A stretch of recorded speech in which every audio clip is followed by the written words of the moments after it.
오늘 우리에게 주시는 하나님의 말씀입니다.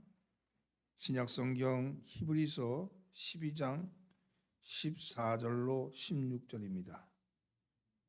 신약성경 히브리서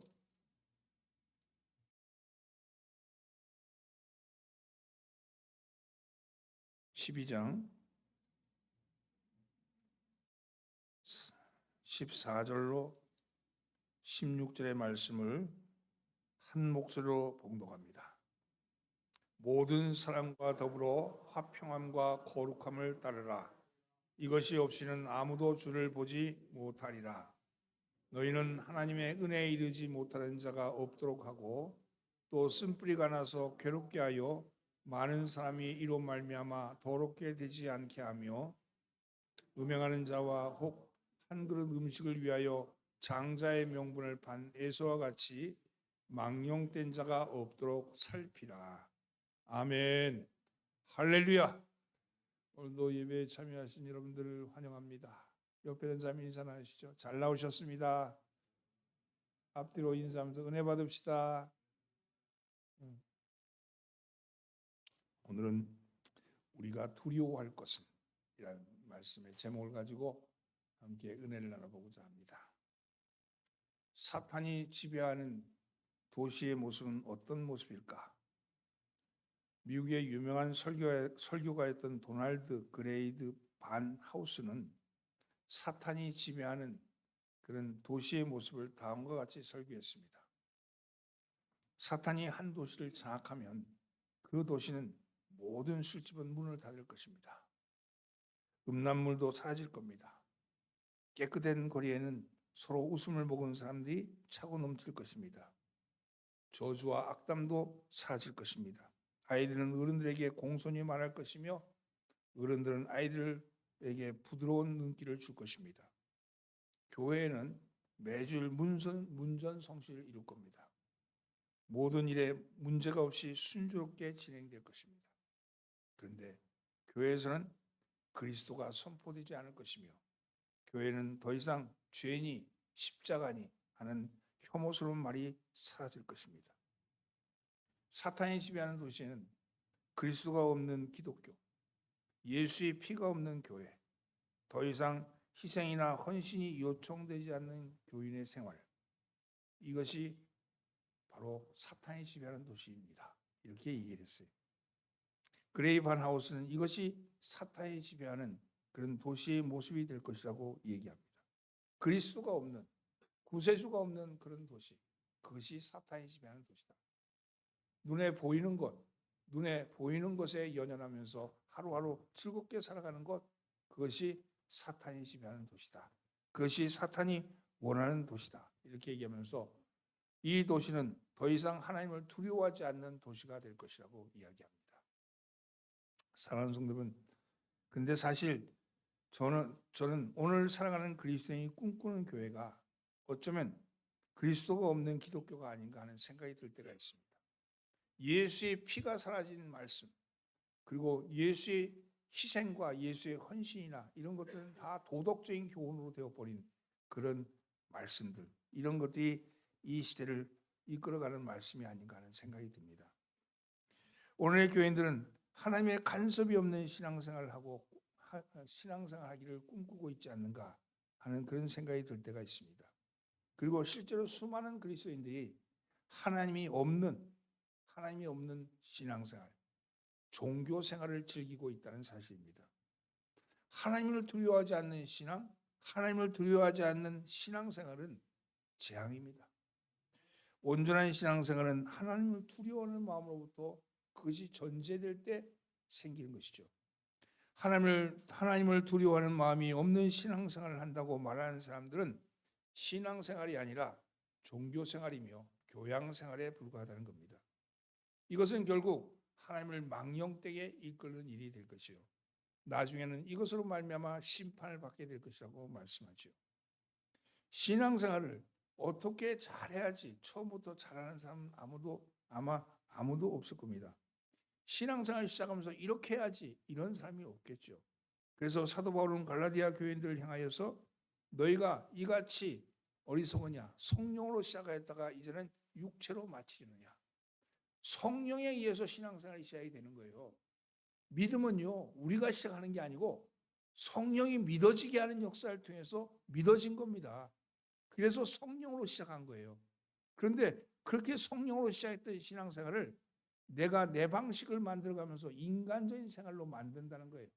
성령이 없이 내가 잘할 수 있다고 생각해서 내 방식, 내 방법으로 신앙생활을 하고 있다는 사실이죠. 내가 하는 거죠. 내가. 성령이 시작했던 믿음 생활을 내가 믿음. 여러분 믿습니다 이렇게 소리 지르는 사람은요, 믿음이 없는 사람이에요. 믿음이 없기 때문에 믿습니다 그러는 거예요. 자꾸 믿음은 그냥 믿어지는 거예요. 믿어지는 거.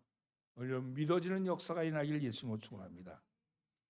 여러분 그래서 사도 고린도 교인을 향해서 그런즉 선줄로 너희가 생각하는 자는 넘어질까 조심하라 이렇게 말씀합니다.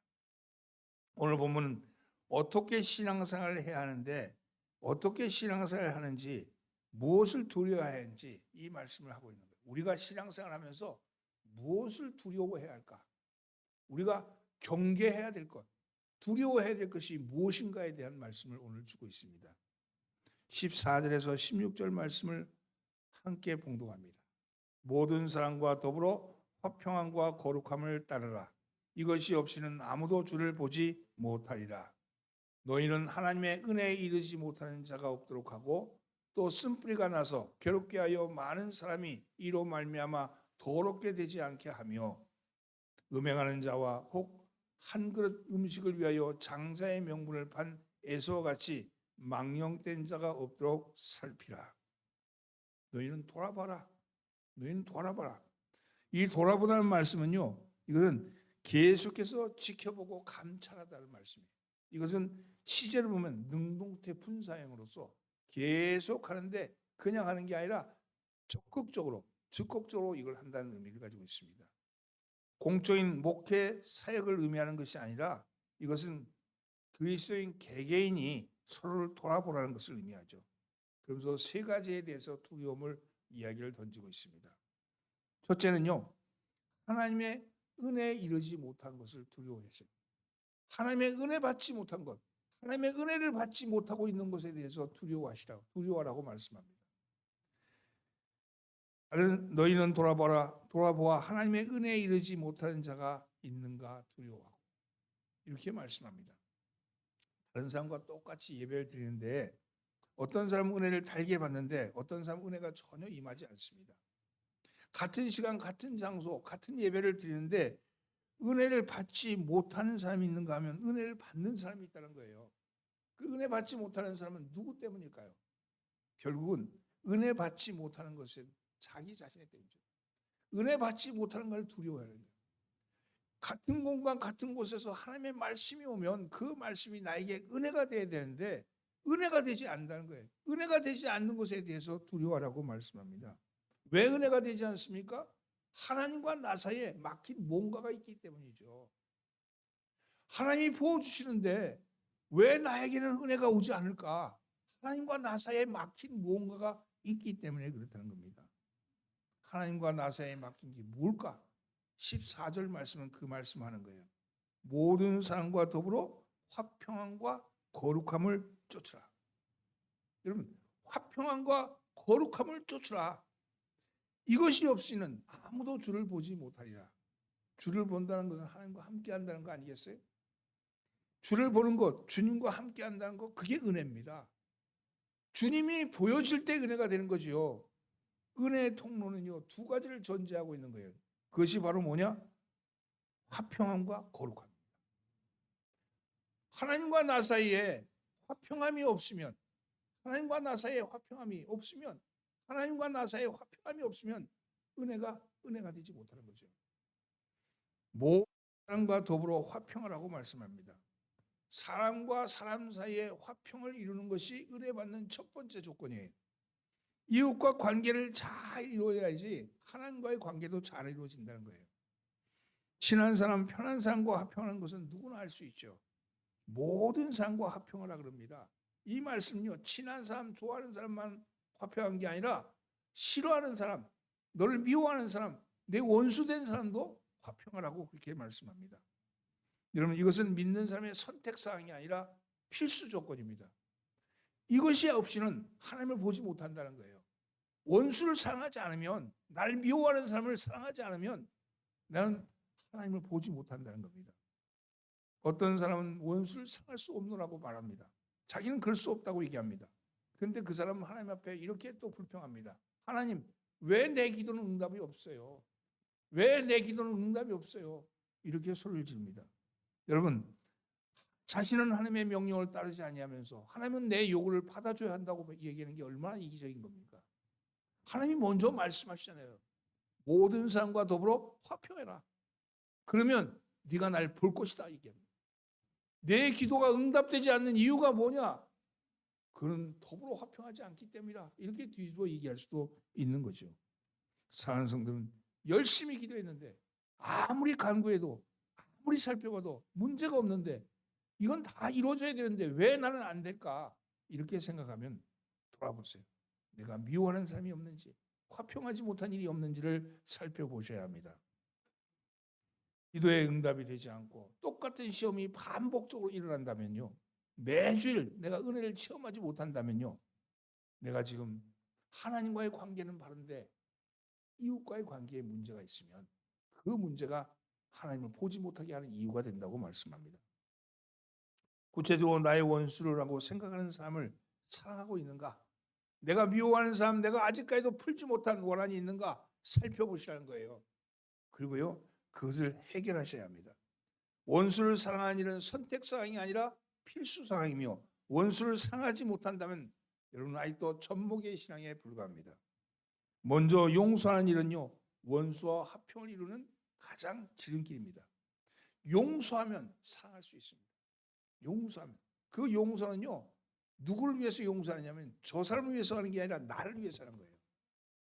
내가 원수된 사람이 있는데 나를 아주 피해를 준 사람이 있고 나를 나로 하여금 속상하게 한 사람이 있는데 그 사람에 대해서 내 속에서 화가 나고 그 사람에 대해서 그 미움이 생기고 그 사람에 대해서 분노가 일어난다 해서 그 사람이 아무 영향 없어. 나만.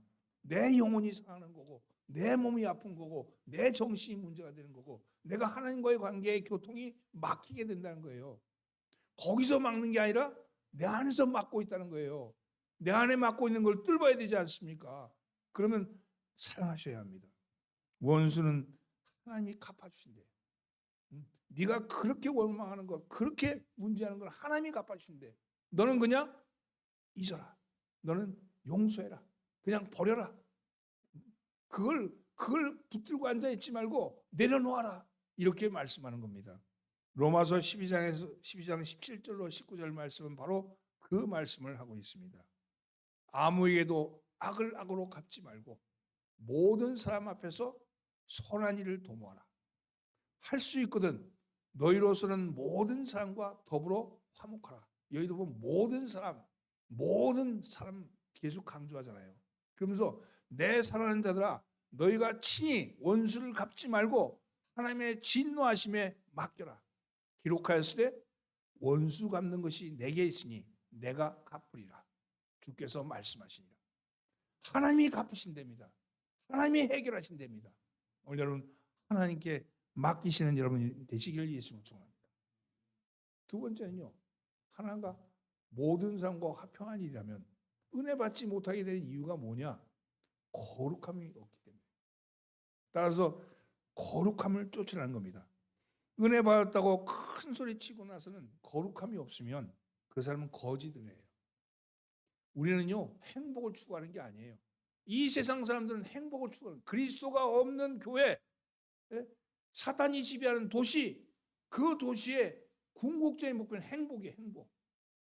이 시대의 사람들이 다 행복을 얘기하잖아요. 행복하게 삽시다. 행복하게 사는 게 축복입니다. 이렇게 얘기하는데 우리는 행복이 아니고요, 거룩입니다. 우리의 목표는 거룩이에요. 거룩함은 하나님의 뜻이기 때문입니다. 데살로니가전서 4장 3절 하나님의 뜻은 이것이 너희의 거룩함이다.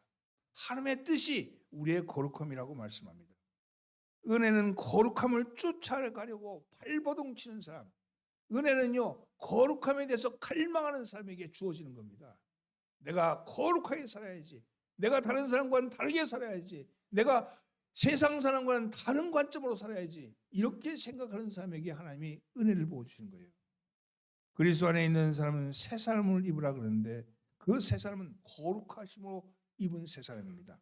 에베소서 4장 24절 하나님을 따라 의와 진리의 거룩함으로 지으심을 받은 새 사람을 입으라. 우리가 예수를 믿게 되면 의와 진리의 거룩함으로 지으심을 받는다는 거예요. 우리가 이 몸이 지으심을 받은 새 사람이 된다는 겁니다. 그 새 사람은 어떤 새 사람이냐? 바로 의와 진리의 거룩함의 새 사람입니다. 여러분, 거룩하다는 것은요, 옛사람, 세상 사람과는 다르게 사는 겁니다. 세상 사람이 좋아하는 것, 세상 사람을 쫓아가는 것, 세상 사람이 사는 삶의 방식대로 사는 게 아니라 하나님이 우리에게 주신 삶의 방식, 세상 사람이 볼 때는 구닥다리 같고 세상 사람이 보면 어리석은 보이고 세상 사람은 지는 것 같아 보이고 세상 사람이 볼 때는 정말로 낙후하는 것 같이 보이지만 하나님이 가르쳐 주신 그 방식대로 사는 것이 거룩함에 따라 사는 것이죠. 거룩하다는 것은 하나님 앞에 신실하고 진실된 삶을 사는 것과 동시에 세상 사람들 앞에서도 여러분 남에게 보이려고 하는 진실함이 아니라 진실한 모습으로 서 있는 겁니다. 존재하는 겁니다. 그 존재가 되어가는 것, 그것이 거룩함에 사는 거죠. 그런데 이 거룩함이라는 것은요, 혼자 힘으로 가능한 게 아니에요. 성령님이 함께 하셔야 합니다. 성령이 함께 하셔야 돼요. 아니, 성령님께 전적으로 맡길 때 가능합니다. 성령님께서 일하신다는 것, 성령이 내 안에 일한다는 게 뭐냐? 내 자아가 죽는 거예요. 내 자아가 죽는 거예요. 따라서 거룩한 삶을 사는 일은 자아를 죽일 때부터 시작이 됩니다. 내가가 죽을 때 내 안에 계신 성령님이 일하시기 시작합니다. 하나님의 은혜 가운데 살기 위해서는 자기는 죽이고 성령이 일하실 때 가능합니다. 사랑하는 성도 여러분, 믿음의 생활하면서 경계하고 두려워할 것은 하나님의 은혜에 이르지 못하는 것이 아닌가 하는 것에 두려워하셔야 돼요.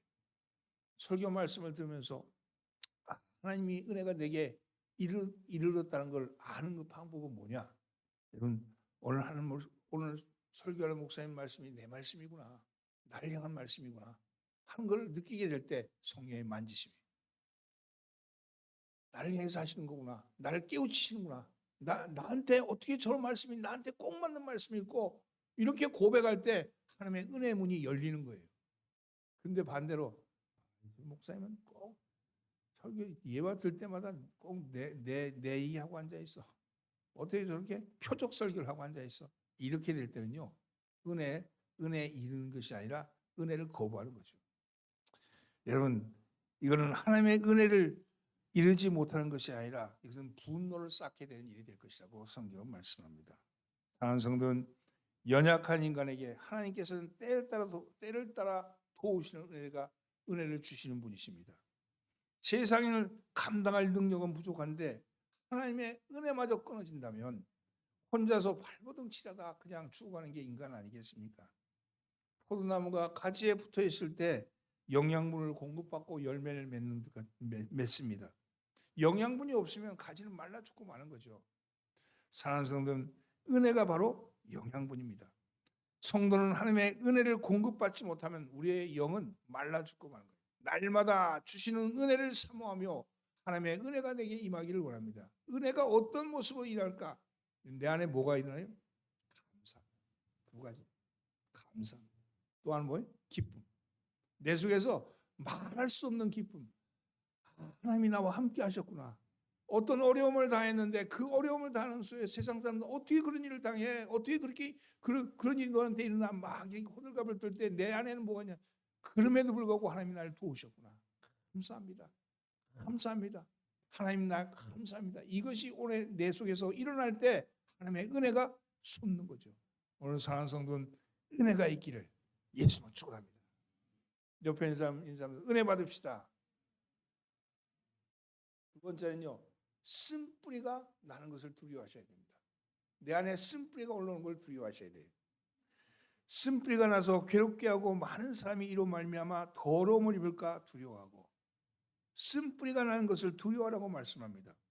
먼저 우리는요, 쓴뿌리가 있다는 것을 인정하셔야 돼요.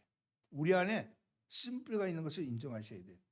이 쓴뿌리는 우리 자신을 괴롭게 할 뿐만 아니라 다른 사람을 괴롭게 합니다. 쓴뿌리란 몹쓸 싹이지요, 독보석과 같은 거죠. 이 쓴뿌리가 나오면 은혜를 막습니다. 은혜를 가로막습니다. 근데 이 쓴뿌리는 누구에게나 있다는 거예요. 이 쓴뿌리는 누구에게나 있다는 겁니다. 이 쓴뿌리가 은혜를 받으면 잘라지지만 은혜가 잃어버리면 쓴뿌리가 다시 일어난다는 거예요. 여러분, 쓴뿌리는 어디서 생기는 겁니까? 사탄이 주는 것으로서 다른 사람에게 입은 영혼의 상처가 해소되지 못할 때, 치유되지 못할 때 이 쓴뿌리가 생기는 거예요. 다른 사람부터 받는 상처에 대해서 이것이 해소되지 못할 때, 이것이 내 속에 내면화되면서 쓴뿌리가 된다는 거예요. 예를 들어 어떤 사람이 어느 교회에서 신앙생활하다가 목사님한테 크게 상처를 받았어요. 그래서 이 교회에서 신앙생활 더 이상 못하겠다, 다른 교회로 옮겼어. 그런데 이분이 이 교회에서 목사님을 받은 상처를 완전히 치료하지 못하면 그 교회에서 신앙생활 제대로 못합니다. 여전히 목사님이 하는 말씀에 대해서 받아들이기 어렵고 판단하게 되고 또 속이지 않을까 의심하게 되고 또 내가 당하지 않을까 그런 생각이 드는 거예요. 그게 쓴뿌리예요. 여러분, 그건 목사님만이 아니라 교인들과의 관계도 마찬가지예요. 그래서 그런 사람들은 쓴뿌리가 늘 있는 거예요. 예를 들면 사람과의 관계도 그렇지만 어느 교회에서 설교를 듣는데 목사님이 설교하는데 그 교회는 헌금에 대한 설교를 많이 한 모양이에요. 근데 그것이 마음에 상해서 속이 상했어. 아유, 저 헌금 설교 맨날 저 헌금만 달라 그래. 그래서 딴 교회 옮겼어. 그러면 그 교회에서는 그럼 신앙생활 잘할 수 있을까? 똑같이 헌금 나와. 그것도 그게 쓴뿌리가 돼서 그를 신앙을 떨어뜨리는 거예요. 해소가 돼야 돼. 완전히 해소가 되려면 하나님과의 관계에서 풀어야 되는 거예요. 은혜로 그걸 잘라내야 되는데 자르지 않으면 계속 자라게 돼 있다는 겁니다. 성경은요, 누가 치유할 수 있는가? 성령이 치유하신다고 합니다. 성령이. 우리가 치유한 게 아니라 심리 상담사가 치료하는 게 아니라 어디 가서 심리 치료 치유에 어쩌고 그런 거 하는 게 아니고 성령님이 하신다는 거예요. 에베소서 4장 31절에 보면 성령의 인치심을 받으면 어떤 일이 일어나냐? 모든 악독과 노함과 분냄과 떠드는 것과 비방하는 것을 모든 악의와 함께 버리고, 이게 쓴뿌리예요. 쓴뿌리. 이게 일반인에게 있는 게 아니라 교인들 안에 있다는 거예요. 모든 악독과 노함과 분냄과 떠드는 것과 비방하는 것과 모든 악의와 함께 버리고 성령이 인치시면 이게 버려지는 역사가 나타난다는 겁니다. 성령의 은혜를 입을 때 여러분 용서가 나타나고, 성령의 은혜를 잃어버리면 무정하게 되어서 용서했던 일도 다시 생각나는 거예요. 여러분, 그래서 불행한 일이죠. 이것은 성령을 근심케 하는 일이 되겠죠. 사랑하는 성도는 항상 자기 안에 쓴뿌리가 있는가를 살피셔야 합니다. 쓴뿌리가 있을 때 빨리 성령님께 구하셔야 돼요. 주여, 내가 이게 내 쓴뿌리 같습니다. 주님, 이걸 해소해 주십시오. 이걸 태워 주십시오. 이런 갈망하셔야 돼. 신앙생활이라는 게 그냥 관념이 아니라 실질적으로 하나님의 성령의 역사를 맛보게 하기 위해서는 갈망하셔야 돼. 내 쓴뿌리를 살피고 내 쓴뿌리를 제거하고 하나님 앞에 나서는 여러분 되기를 예수님으로 축원합니다. 어떤 성도가 마음을 가다듬고 내가 믿음 생활 잘해야겠다. 이제 신앙생활 잘해봐야겠다. 내가 이제는 정말 정신을 차리고 뭔가를 신앙생활 이렇게 살지 않고 정말 신앙으로 살아야겠다. 이렇게 생각하고 신앙생활을 하려고 그러는데, 그러면요, 그때 무슨 일이 생기냐면 남편이 화를 돋구게 하든지 아니면 자녀가 문제가 생기든지, 그리고 집안에 갑작스러운 일이 생겨서 그 신앙생활을 하려고 결심했던 것을 무너뜨립니다. 이건 일상적인 거예요. 일상적인 거. 이것이 계속적으로 반복될 때 이때 무엇이 있을까를 생각해야 돼요. 내 안에 쓴뿌리가 있는 거예요. 내 안에 쓴뿌리가 있는 겁니다. 이것은 하나님이 그 믿음을 시험하는 것이 아니라 자신 가운데 극복해야 될 그 단계의 뿌리가, 쓴뿌리가 있다는 겁니다. 만약 그 쓴뿌리를 제거하지 못하면 그 사람은 여전히 마귀가 어느 순간 결심만 하면 곡에 나타나는데, 결심만 하면 내가 어떻게 신앙생활 잘 해봐야겠다, 기도생활 잘 해봐야겠다, 믿음생활 잘 해봐야겠다, 그럼 그때 또 탁 나타나, 탁 무너지고, 그리고 또 이렇게 헤매다가 또 한번 해보자 그러면 또 넘어져. 근데 그때는 나를 살피셔야 돼. 내 안에 쓴뿌리가 무엇인가를 살피셔야 합니다. 신앙이 성장하려고 들면 자기 입맛을 버리셔야 돼요. 자기 입맛. 예수의 입맛, 십자가의 쓴맛을 알아야 합니다. 그래야 성장합니다. 안 그러면 결코 성장할 수 없습니다. 이 쓴뿌리는 마치 아카시아 나무 뿌리 같아서 조금만 남아있어도 방심하면, 물기만 생기면 새순이 돋아나는 거예요. 이 쓴뿌리는 우리 영혼이 육신을 입고 있는 한 완전히 제거되는 법은 없습니다. 여러분 그걸 기억하셔야 돼요. 완전히 제거되는 법은 없어요. 언제든지 방심하면요, 인도의 코브라가 피리 소리를 들으면 대가리를 들고 올라와서 춤추듯이 그렇게 우리의 영혼에서 춤을 추고 있는 거예요. 그것이 교만의 춤일 수도 있고요, 그것이 남에 대해서 비방하는 춤일 수도 있고요, 그런 자기 의식 자랑의 춤일 수도 있고요. 그런 것이 나타난다는 겁니다. 사랑하는 성도는 내 속에 있는 쓴뿌리를 나타나지 않도록 경계해야 되지만, 은혜 받은 사람은요, 이 쓴뿌리를 성령님께 맡기시는, 성령님 이 쓴뿌리를 제거해 달라고 고백하시는 여러분 되기를 예수님으로 축원합니다. 옆에 있는 사람, 쓴뿌리를 제거합시다. 마지막으로 망령된 자가 될까 두려워하라. 망령된 자가 되지 말아라, 이 얘기죠. 음행하는 자와 혹 한 그릇 식물을 위하여 장자의 명분을 판 에서와 같이 망령된 자가 있을까 두려워하라.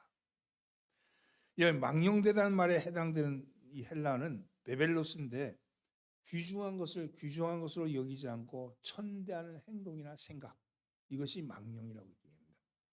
이건 또 이 말은 거룩하지 못한 것, 세속적인 것이라는 의미로도 사용되는데, 영적인 면보다는 현세적인 일에 치중하는 것이 망령된 일이라고 얘기합니다. 에서는요, 장자의 명분을 팥죽한 것에 팔아먹음으로써 현세적인 것을 위해서 하늘의 복을 무가치한 것으로 이기고 내던져버린 대표적인 삶이었죠. 에서는 눈에 보이는 팥죽 한 그릇을 위해서 그가 하나님의 장자의 명분을 팔아버린 거예요. 자, 눈에 보이는 것, 이것이 세상 사람들의 모습이죠. 에서가 장자의 명분을 위해서 팥죽 한 그릇에 팔았는데, 에서는 그 이후에 어떻게 됐을까요? 야곱은 어떻게 됐죠? 눈에 보이지 않는 장자의 명분을 산 야곱, 팥죽 한 그릇을 산 에서, 이 두 사람의 모습은 어떤 모습으로 극명하게 갈라지냐면요, 에서는요, 아버지의 유산을 다 물려받았어요. 아버지의 유산을 다 물려받았어요. 야곱은 장자의 명분을 산 그 대가로 집에서 쫓겨났어요. 그렇죠? 유랑하는 자가 되고 말았어요. 어떻게 보면 세상 사람이 볼 때는 에서가 훨씬 낫잖아. 에서가 낫잖아요. 장자의 명분 그게 뭐라고. 팥죽 한 그릇에 팔았지만 아버지의 모든 재산은 에서에게 물려줬어요. 오늘 이 시대가 그런 시대예요. 근데 눈에 보이는 것에 있지 아니하고 보이지 않는 것에 있다. 그 이후의 삶은 전혀 다른 모습으로 전개되죠. 에서는 세상 사람의 대표적인 모습이 되었고, 야곱은 하나님 영의 삶의 대표적인 모습이 됩니다. 오늘 우리의 시대, 이것이 마지막이라면 에서같이 살아야겠죠. 사탄이 지배하는 도시같이. 그러나 이것이 마지막이 아니고, 이것은 곧 눈에 보이는 것은 신기루 같이 사라질 것이고, 보이지 않는 것이 실상이 되어서 우리에게 나타날 겁니다. 우리는 그것을 소망하며 살아가는 사람들 아닙니까? 우리는 시간이 지나가면서 얼굴에 주름이 생기고 힘은 빠지고 점점 내 겉사람은 후패해지지만 내 속사람은 여전히 하나님의 소망을 향해서 점점 더 강해지는 것이 우리의 신앙 아닙니까? 이게 우리의 신앙생활의 본질 아니겠습니까? 오늘 이 본질을 위해서 우리 안에 있는 망령된 일을 버리셔야 합니다. 에서의 행위는 하나님께서 장자에게 주고했던 축복에 대한 불신앙에서 비롯된 것이고 배교자들과 다를 바 없는 것이죠. 현대인 성경에서는 이 말씀을 가지고 하나님께 무심한 자라고, 망령된 자를 하나님께 무심한 자라고 번역했습니다. 하나님이 없는 거예요. 하나님이. 이 시대가 어떤 시대입니까? 이 시대가 하나님이 없는 시대예요. 우리가 사는 이 시대의 물결은요, 하나님이 없는 시대를 살아가고 있는 거예요. 지금 모더니즘 시대에서 포스트 모더니즘 시대를 넘어왔어요. 우리는 다 모더니즘에 사는 사람들이에요. 모더니즘이 뭐냐? 이성주의, 합리주의, 법치주의 이건데, 포스트 모더니즘은 뭐냐? 이성, 무이성, 무합리. 응? 내가 주인 세상에. 내가 판단하는 게 진리인 거예요. 내가 판단하는 게 이제 MZ 세대 막 그렇게 얘기하잖아요. 그 세대는 자기 스스로가 판단하고 자기 스스로가 진리로 여기는 거예요. 이게 어떤 얘기 좀 빗나갔지만 알고리즘 알죠? 알고리즘. 유튜브 자주 보시죠? 유튜브에 내가 좋아하는 코미디를 좋아해서 코미디를 누르면 다음에 유튜브가 딱 떠오르는데 코미디가 계속 나와. 그게 알고리즘이야. 네? 여러분 가짜 뉴스를 딱 봤는데 그거에 관심도 계속 나오는 게 가짜 뉴스만 나와. 그래서 그 사람은 세상이 가짜가 진짜인 줄 알아. 그게 알고리즘인데 그게 뭐냐? MZ 세대예요. 그게 뭐냐? 그게 포스트 모더니즘이에요. 내가 생각하고 있는 상식이나 법칙에 따라가는 게 아니라 내가 생각하는 것에 좋아하는 것에 자꾸 모아주는 거죠. 여러분 이런 시대를 살아가는데 여기에 세상 사람들은 뭘 얘기하냐? 지금 가장 강력하게 이 기독교 하나님의 나라를 침노하고 싸우는 게 뭐냐? 동성애. 어떻게 여자와 여자끼리, 남자와 남자끼리 붙어먹어? 이상 표현. 이건요 죽음의 문화입니다. 생육하고 번성하라 그랬잖아요. 동성애는요 생육하지 않아요. 번성하지 않아요. 그건 끝이에요. 죽음을 조장하는데 그런데 어느 사이에 우리 사회가 글로 향해 달려가는데 여기 100명 중에 동성애 좋아하십니까? 물으면요. 이거 한 사람도 없을 거예요. 우리 교회는. 일반적으로 나가도 물어보면 두세 사람밖에 없을 거예요. 인정하는 사람. 아니 1000명 중에 두세 사람 있을 거예요. 그런데 그것이 이 사회의 트렌드인 양, 이 사회에 뭔가 모든 사람이 그걸 좋아하는 양 그렇게 몰고 가는 거죠. 뭘로? 알고리즘.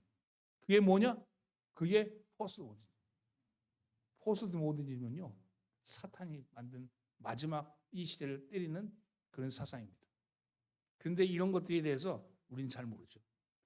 망령되게 이끌는 것. 이런 것들이 망령되게 이끌는 겁니다. 이것에서 우리가 망령된 자가 되지 않을까 두려워하셔야 합니다. 거룩함을 잃어버리지 않냐고. 하나님 앞에 망령된 자, 눈에 보이는 것 때문에 눈에 보이지 않는 가치를 팔아버리는 망령된 자가 되지 않을까 두려워하셔야 합니다. 오늘 사랑하는 성도는 망령된 자가 되지 않을 것을 예수님은 축원합니다. 옆에 있는 사람이 잘하죠. 망령되지 맙시다. 성경에는요 두려워하지 말라. 366번이나 말씀하셨어요. 365번은 365일 매일같이 하시는데 윤년이 하나 있어가지고 한 번 더 얘기하셨어요. 366번 두려워하지 말라. 주님은 우리를 향해서 날마다 말씀합니다. 두려워하지 말라. 그런데 성경이요 두려워하라 그런 게 10번 나와요.